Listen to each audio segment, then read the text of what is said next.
I've been on both sides of press conferences, both as a reporter covering the news and as a public relation professional working with clients to get their news and information out to the public. They can be a useful and important tool, but there are some limitations that you should understand as a reporter. There are a few basic reasons why somebody might want to hold a press conference. One of the most common reasons is because they need to announce something that's newsworthy in the community. Maybe they have a new arena being built, or a new person being hired at City Hall, or some new project that's being launched in the community. Announcements like these are one of the key reasons for press conferences. Press conferences can also be used to provide briefings on complicated issues to the media. These sort of press conferences are a little bit more informal. There probably isn't an additional audience. There may just be one or two speakers in the room and reporters who sit around a table and have more of a conversation or dialogue with those experts on whatever the topic is.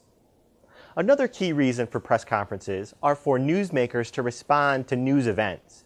Maybe there's a war or military issue happening, or an emergency situation happened in the community, and so public safety officials need to get information out to the public. Or maybe you have a famous person or a public official who just needs to respond to something happening in the news. This sort of news event is another reason for press conferences. Press conferences have some advantage for newsmakers. Those are the people who call the press conferences.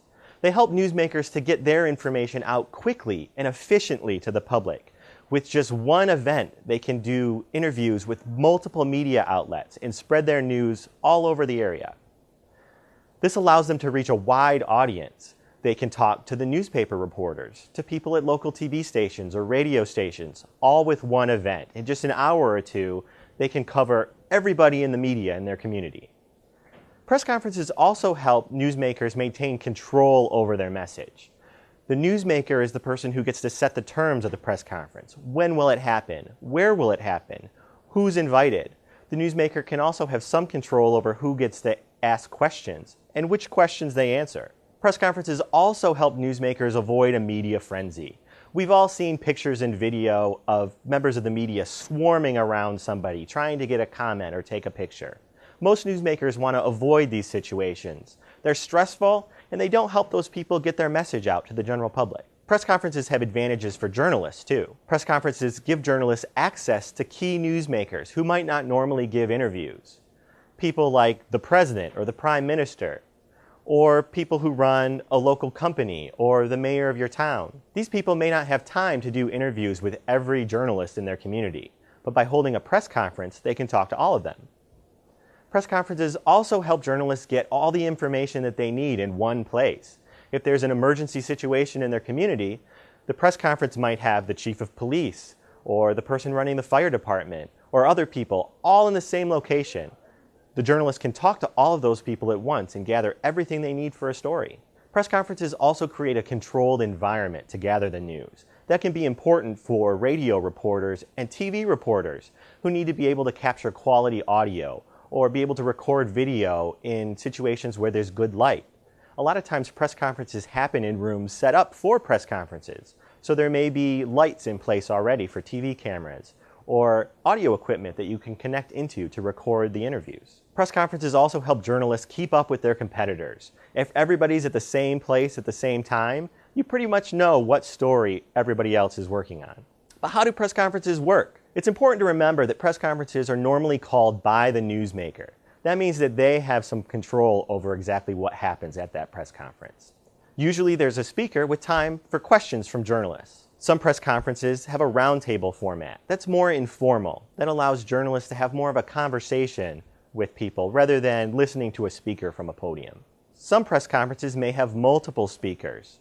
All of these people might be impacted by the news, and they may all have something to say. And then sometimes a press conference may be informal. It may be called on the fly as the situation warrants.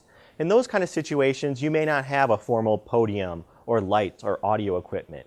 Instead, reporters gather around the newsmaker and have a press conference that way. Most press conferences, though, have pretty much the same format.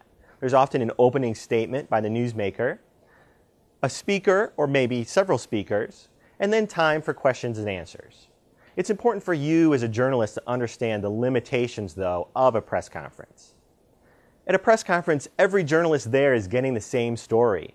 That means unless you do work outside of the press conference, your story is going to be exactly the same as the story your competitor is working on. Why would somebody in your community want to read both of those stories or view both of those stories on TV? Press conferences also mean that you as a journalist are giving up some control over that story. The newsmaker calls the time and place of the press conference. You don't have control over that as a journalist. The newsmaker also may choose who gets to ask questions and may also choose which questions they want to answer. Press conferences are also inherently one-sided. It's very rare that you would have members of an opposition group show up at a press conference. So instead, you're only going to hear one side of the story. As I mentioned, question and answer time could be limited by whoever's holding the press conference. Or there may not be time for questions and answers at all. That means you're at the mercy of whoever's holding that press conference. You're also competing with other journalists in the same space. Press conferences also have multiple media outlets there and lots of reporters. So you may be side by side with another camera person. That's going to limit your ability to move around and do other things in the room. Of course, if you understand all of these limitations, you can overcome these kinds of obstacles at press conferences. Know the ground rules before you go into a press conference. Talk to the organizer. Figure out who's going to be on the agenda, who will be speaking. Will there be time for questions and answers? What kind of equipment will be in the room? Will there be lighting that you can use for your cameras? Or maybe a box that you can plug a cord into to record audio? Be prepared with questions before you go into the press conference. Know which is your most important question in case you get the opportunity to ask it. You may even want to coordinate with another journalist that you might have a relationship with to make sure that your questions are answered, or that if there's a follow-up question, it gets asked. Of course, you should be courteous and persistent at a press conference. If your question isn't answered, try to ask it again. Be respectful, though, to all the other journalists in the room. You're all there to do your job. So don't try to sabotage anybody else. It's unethical, and it's not going to help you out the next time there's a press conference. And of course, do reporting outside of a press conference. You should never rely only on the information that you get at a press event. Like I mentioned before, you're only receiving the information that the organizer of that press conference wants you to know. Do some reporting elsewhere. Talk to other people affected by the issue. And of course, if you can, ask for a one-on-one interview with some of the speakers after the press conference. That could be one of the most valuable places for you to get information out of a press conference. A lot of times, organizers of press conferences like to have that opportunity. One-on-one interviews give you a unique chance to talk individually with people at a press conference. That means that you can focus in on the issues that are most important to you and your audience in your community. It gives you a chance to go more in depth on whatever the issue is that's being covered at the press conference. Or maybe talk about another issue that you'd like to talk to those people about. One-on-one interviews also allow you to ask follow-up questions that you might not get to ask during a normal question and answer time in a press conference. If you know these limitations and if you know the ground rules of how a press conference works, they can be a really valuable tool for you as a journalist. Good luck.